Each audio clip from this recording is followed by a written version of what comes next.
Hey guys, welcome to TutorialGuru. Today we'll be learning how to switch account in YouTube, and now let's dive right in. Now to switch account in YouTube, first open up your YouTube app on your phone. After opening your YouTube app, guys, on this interface at the bottom right corner of the screen, you can see there's a U button available for us just beside the subscriptions.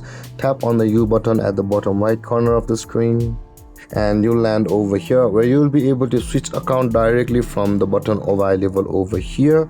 You can see there's a switch account available for us just below the logo, or you can just tap on the settings icon at the top right corner of the screen and tap on the account option over here just below the general, and all of the accounts on your YouTube will be over here. Now in order to switch account, tap on the account on which you want to switch to, and you can see, guys, we have been switched to our main account over here.